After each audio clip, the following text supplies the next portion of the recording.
최근에 매스컴에서 보여주는 것들이 이혼을 막 조장하고 있는 것이 아닌가. 성격 차이로 이혼. 원래 성격은 안 맞는 거야, 둘이서. 근데 그거를 가지고서 이혼을 했다. 우리나라는 결혼이잖아. 결혼 말고는 다른 제도가 없잖아. 동거도 안 되고. 그러니까 이 결혼하고 이혼이라는 그 도장 자체가 너무나 리스크가 크다는 거야. 동거는 뭔가 책임은 지고 싶지 않아. 결혼이 안 좋아서 동거라는 건 절대로 답이 되지 않을 거다. 최근에 매스컴에서 보여주는 것들이 이혼을 막 조장하고 있는 것이 아닌가. 그러니까 돌싱 이런 게 너무 다 자연스러워졌고, 심지어 뭐 황혼 이혼이 증가했다 이런 것들을 보니까 황혼 이혼은 왜 한 거야? 그러면 애들 다 키울 때까지 둘이서 안 맞는데 그냥 애 하나 때문에 같이 산 거야? 원래 그거 아니야? 나 너무 화가 나. 이혼이라는 게 너무 조장된다라는 거에 대해서. 이혼이 쉬워진 건 굉장히 슬픈 사실인 것 같아요. 그러니까 물론 이혼하지 마라 이런 건 아니에요. 나는 절대 안 된다고 봐. 예수님조차도 반대하신 게 이혼이라고 봐, 나는. 그쵸. 그러니까 저는 그것보다는 조금 더 약한 입장에서 이혼을 어쩌다 보니 하게 됐다고 쳐보자. 근데 그걸 당연한 것, 혹여나 이혼이 행복을 찾기 위한 어떤 행동, 이렇게 너무 당연하게 그렇게 받아들여지는 게 솔직히 마음이 너무 안 좋아요. 그러니까 그 문제의식에는 내가 공감하는데, 근데 그런 게 있더라고. 나는 이제 이혼을 겪고 그 과정에서 또 하나님을 더 알게 되고 하는 분의 어떤, 이걸 내가 읽어봤거든. 대체 몇 개라고. 근데 거기서 그분이 했던 얘기가 뭐였냐면, 자기가 이혼을 하고 너무 죄책감이 심했대.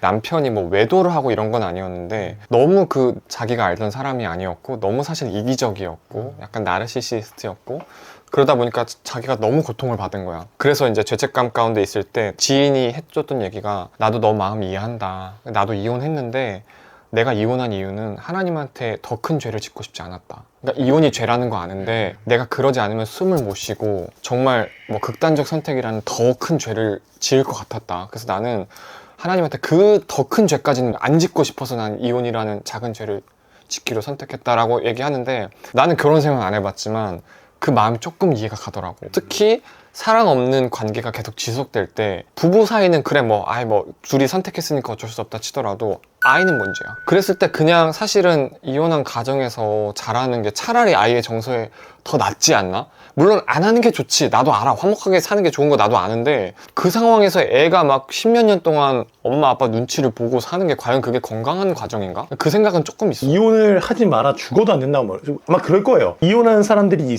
이 사회에 너무 많이 있고, 그래서 그분들에게 죄책감을 심어주는 게 그렇게 좋은 행동이 아닐 수 있다는 건 나도 알지만, 그렇다고 해서 이혼을 좋은 거라 말할 수는 없을 것 같아요. 제가 그런 게 제 결론이에요, 제 개인적으로는. 이런 것도 있어. 최근에 신혼부부에 대한 어떤 특례나 이런 것들이 너무 없다 보니까 위장 이혼을 하는 경우가 있어. 서류상으로만 이혼을 했지 사실 같이 살고 거기서 한부모 혜택이나 이런 거 다 받는 거야. 그런 거에 대해서는 이건 그거는 안 되지. 그렇게 하면 안 돼. 그건 편법이지. 그것도 봤어요. 그냥 결혼을 했는데 혼인신고만 안 하는 거야. 그것 때문에. 사실혼? 그 사실혼도 아닌 그 애매하게 이렇게 있더라고요. 그럼 동거 아니야? 몰라. 나는 어떻게 방법인지 몰라.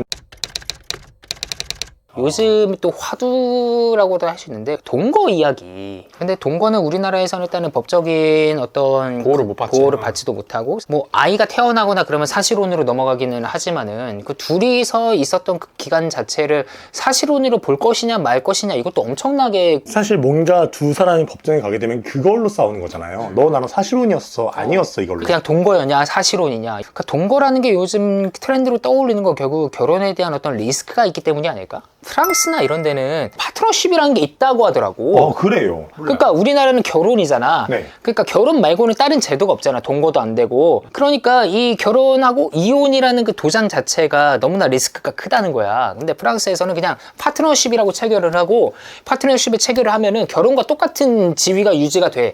근데 깨는 거는 그냥 쉽대. 그러니까 결혼보다 한 단계 아래면서 결혼만큼의 뭔가 리스크를 지지 않는 그런 게 있대. 그럼 뭐 삼기다도 아니고 썸도 아니고 이거는 되게 애매한 관계라고 그러더라고. 그래서 되게 짬뽕 비슷하게 돼 있는데, 뭔가 모르겠어. 내가 그거를 몇 년 전에 기사로 봤을 때는 야, 저런 게 참 좋다 이렇게 생각하는 사람들도 있더라고. 근데 내가 그래서 의심이 많잖아. 그래서 실제로 프랑스 쪽의 애들이나 반응들을 봤거든. 근데 아이들 정서에 진짜 안 좋다고 하더라고. 그게 뭔가 낭만적으로 비춰지는 부분도 있겠지만, 그 자유로움이 아이들한테 확실히 안 좋대. 아니 애가 태어났어. 태어나고 봤는데 아빠가 둘이야. 엄마가 없어. 엄마가 둘이고 아빠가 없어. 애는 태어났는데 보니까 뭐 동성 부부 안에 뭐 입양됐거나 막 그러면은 그러고 내가 보는 동화책에서는 한 남자 한 여자가 만나서 행복하게만 살아. 그니까 그럼 우리 가족은 이상한 가족인가? 이 생각이 들죠. 그니까 이게 대체 뭐 하는 건가 싶긴 한데 일단은 해외 사례니까 그렇다고 치고 나는 동거에 대해서 조금 부정적으로 보는 이유가 뭐냐면 단순히 그게 이제 뭐 성적인 어떤 윤리를 위반한다 이런 차원이라기보다는 그러니까 부부는 사실 서로의 어떤 그런 벌거벗은 모습까지도 알잖아. 근데 그게 이제 단순히 물리적인 의미만이 아니라 정말 그 사람의 참 안 좋은 부분, 참 그러니까 수치스러운 부분, 좀 부족한 면목 까지도 사실 서로 오픈하는 관계잖아. 그리고 비밀이 없어야지. 보듬어주고. 근데 그거는 사실 부부관계 안에서만 누려야 되는 거고 또 그걸 누리기 때문에 책임도 서로 져야 되는 부분인 것 같은데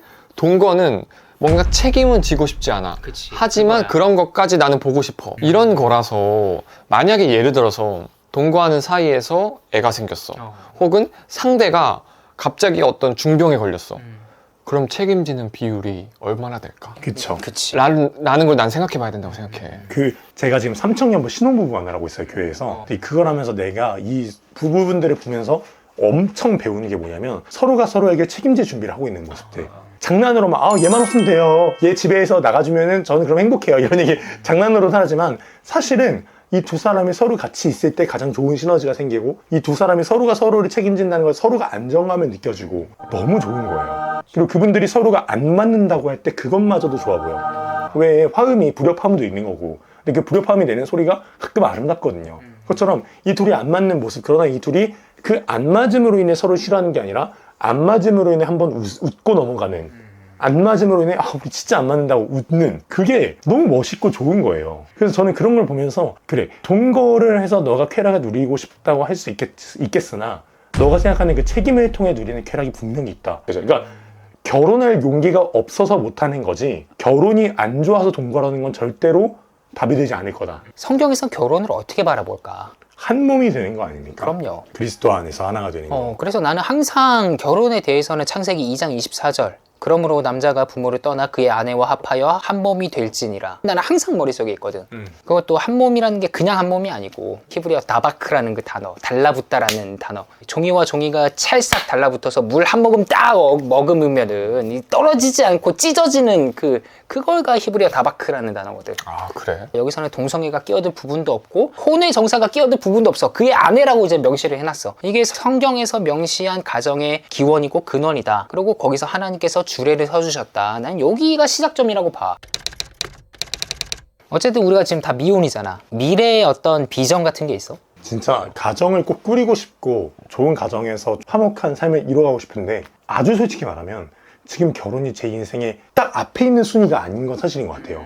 지금 27살인데 만으로는 25이에요. 그러니까 뭐라고 해야 될까? 물론 신학생이라 주변에서 많이들 결혼하긴 하지만 난 지금 빨리 결혼해야 된다 이런 생각은 솔직히 안 드는 것 같아요. 그리고 내 눈앞에 다른 큰 것들이 있다 보니 결혼이 앞으로 오진 않는 그런 느낌이라 나는 약간 어떤 게 있냐면 결혼이나 출산 이런 거에 대해서 진지하게 생각하면서 꿈이 소박해져. 그러니까 무슨 얘기냐면 이런 거야. 내가 어떤 사람이 돼야 된다, 어떤 역할을 해야 된다 이런 것보다 어쩌면 그냥 하나님이 나에게 맡기신 사명은 좋은 아빠, 좋은 남편, 가장으로서 하나님의 형상을 닮은 어떤 그런 자녀를 낳고 또 그 자녀를 잘 길러내고 하는 게 그냥 하나님이 나에게 맡겨주신 사명일 수도 있겠다. 그게 맞아요. 무슨 뭐 특별하게 뭐가 되고 이런 게 아닐 수도 있겠다. 내가 그걸 어디서 느꼈냐면 이세 알지?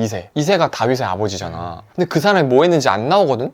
뭐 특별하게 뭐 크게 나오지 않아. 사무엘이 찾아왔을 때 그냥 다윗 불러놓고 막 그 정도지. 근데 사실 이세의 역할은 막 뭐가 되고 이게 아니라 다윗을 낳는 거였어. 그게 정말 가장 중요한 사명이었다고.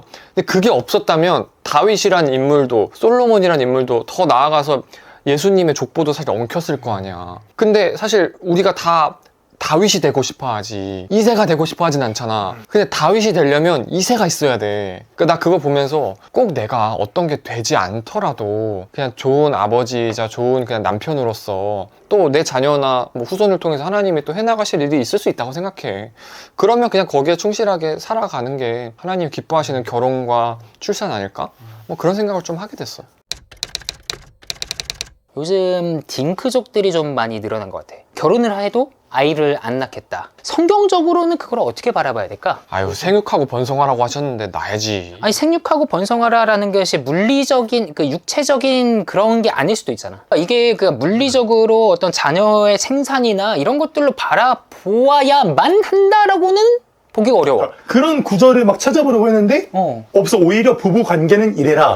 자녀와 부모는 이래라라고 했지 부모는 반드시 자녀를 낳아라. 이런 건 또 막 찾기가 어렵더라고요. 그러니까 게다가 바울이 쓰는 용례 같은 경우에서는 겟나오, 낳다라는 단어가 순전히 물리적인 출산만을 의미하지는 않고 내가 복음으로 오네시모를 낳았다라고도 쓰거든. 맞죠. 그러면 이게 낳는다는 게 생육하고 번성이 단순히 물리적인 증가를 이야기하는 거냐, 아니면 복음의 전파로 인해서 하나님의 백성이 많아지는 것까지 포함을 하는 거냐. 나는 솔직히 조금 현실적인 시각에서 얘기를 해보자면 그 딩크족 분들의 마음은 좀 알겠어. 왜냐면 자녀를 낳으면 너무 사실 희생되는 부분도 많고 금쪽이? 뭐 재정적인 부분도 그렇고 그런 정신적인 고통도 있고 사실 30, 40대일 때는 그 돈 세이브 해갖고 여행을 다닌다거나 취미생활을 같이 한다거나 이러면 너무 좋지. 근데 내가 현실적으로 느낀 부분은 뭐냐면 나이가 들었을 때 본인들이 아플 때 그때 너무 외로워해.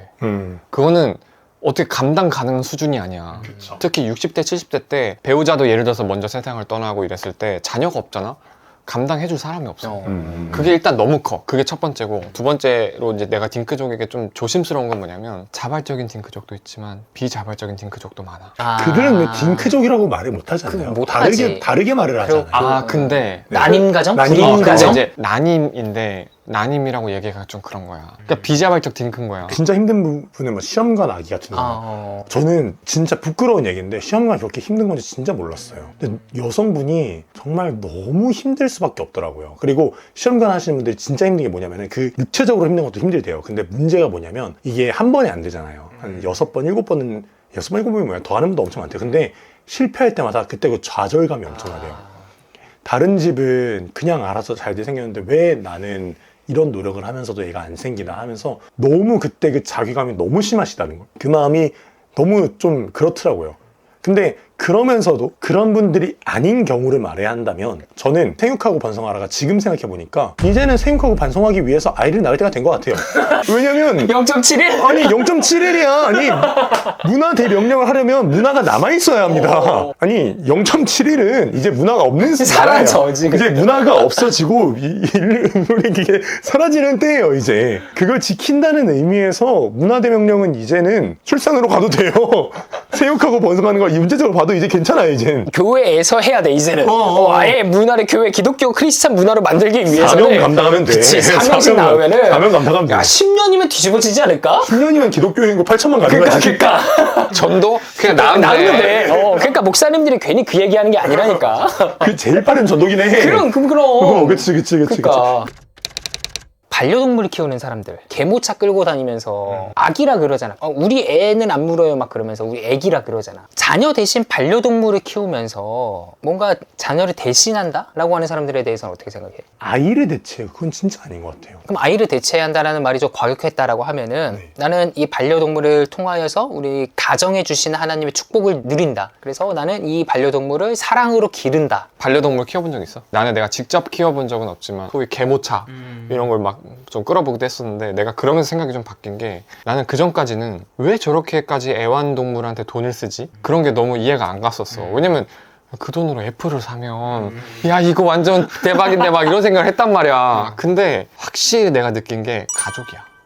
진짜 가족이야. 강아지나 고양이 같이 여기서 핵심은 교감이 되는 거야. 교감이 되잖아? 그러면 얘한테 수백만 원 쓰는 게 안 아까워. 진짜로. 그래서 뭐 하나님의 은혜? 난 은혜일 수도 있다고 생각해. 그 사람한테 허락하시는. 근데 이제 자녀를 대체할 만큼이냐 그거는 사실 나는 잘 모르겠어. 그러나 정말 키우는 사람한테는 얘가 가족이야. 이제 마지막으로 서두에서 얘기했던 것처럼 결국에 사회적인 어떤 불안이 잠재의식 속에 있는 것 같아요. 경쟁, 경제적인 불안, 또 아이를 낳았을 때 키워야 된다라는 부담, 이런 것들이 다 모여 있는데 기독교인 가정에게도 그런 것들이 들어온다라는 게 나는 사실 너무 가슴이 아파. 그러니까 하나님을 의지하는 것인가 아니면은 어떤 세상적인 불안에 휩싸여 있는 것인가 그런 얘기를 할 수 있는데 어떤 사람은 이렇게 얘기를 하더라고.